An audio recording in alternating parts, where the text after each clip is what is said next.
নমস্কার, আমি মোহাম্মদ কাইফ এবং আপনারা দেখছেন এমডি ক্যাপসুলেশন লিগ্যাল। আজকের ভিডিওতে আমরা কথা বলবো ইলেকট্রাল বন্ড নিয়ে। ইলেকট্রাল বন্ড হলো এমন একটা সিস্টেম যেখানে প্রত্যেকটি কর্পোরেট সেক্টর তাদের কাছে একটা পাওয়ার দেওয়া হচ্ছে, তারা টাকা ডোনেট করবে পার্টিকুলার পলিটিক্যাল গ্রুপকে বা পলিটিক্যাল পার্টিকে, এবং এই সকল পলিটিক্যাল পার্টি তারা ইলেকশনের সময় তাদের প্রচারের জন্য তারা নিউজ মিডিয়া, পেপার মিডিয়া বা অন্যান্য মিডিয়ামে যখন প্রচার করবে এই ধরনের টাকাগুলো তারা ইনভেস্ট করবে, সেখানে তারা দেবে। আর এই ইলেকট্রাল বন্ডটা এমন একটা সিস্টেম যেখানে যে সমস্ত পলিটিক্যাল পার্টি যারা টাকা ডোনেট করছে তাদের আইডেন্টিটি তারা কোনো দিন ডিসক্লোজ করবে না, তারা কতটা অ্যামাউন্টে টাকা দিচ্ছে সেটাও ডিসক্লোজ করবে না, কোন পলিটিক্যাল পার্টিকে দিচ্ছে সেটাও ডিসক্লোজ করা হবে না।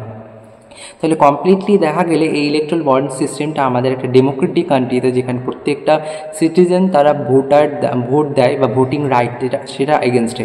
সুপ্রিম কোর্টও ভেরি রিসেন্ট জাজমেন্টেও এটা ডিসক্লোজ করেছে যে এই যে ভোটারদের ভোটিং রাইট যেটা আছে এটা এগেনস্টে।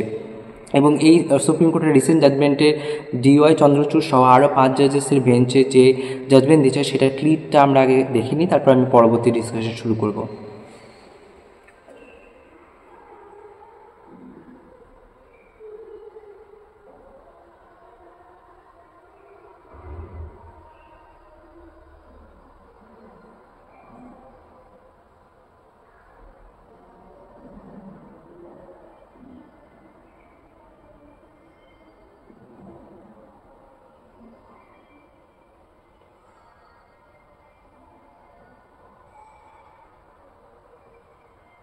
তাহলে এটা আমাদের কাছে এখন খুবই ক্লিয়ার যে ইলেকট্রাল বন্ডটা কতটা আনকনস্টিটিউশনাল একটা কন্ডিশন ছিল, এবং ইলেকট্রাল বন্ড যখন ডিসক্লোজ করা হয় এসবিআইকে ডাইরেকশন দেওয়া হয় যে তারা ডিসক্লোজ করুক 6 মার্চের মধ্যে, এবং 12 এপ্রিল তাদের লাস্ট টাইম দেওয়া হয়, এবং সেখানে তারা ডিসক্লোজ করতে ব্যর্থ হয়। তারা বলে তাদের কাছে ডাটা নেই।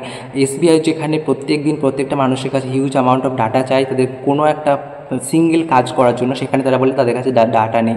এবং এরপরে যখন সুপ্রিম কোর্ট চাপ দেয় যে এই কাজটা যদি তারা না করে তাহলে contempt of court supreme court charge করবে, এবং সেখানে তারা ডাটা শো করে, এবং সেখানে একটা শকিং জিনিস দেখা যায় যে একটা ডেমোক্রেটিক কান্ট্রিতে সেখানে প্রায় 7,000 কোটি টাকা শুধুমাত্র একটি পার্টিকুলার পলিটিক্যাল পার্টি, যেটা ruling government central government BJP পায়, ভারতীয় জনতা পার্টি পায়, এবং সেখানে সেকেন্ড নাম্বারে আছে তৃণমূল কংগ্রেস, সেখানে তারা 1,394 কোটির মতো টাকা পায়, এবং ন্যাশনাল পার্টি ন্যাশনাল কংগ্রেস সেখানে তৃণমূলের থেকে একটু কম।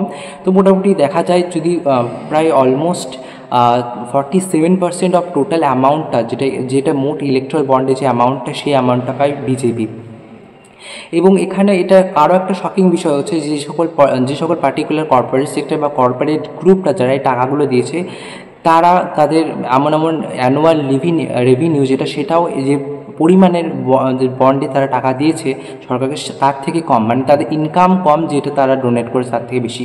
এরকম শকিং নিউজ আছে।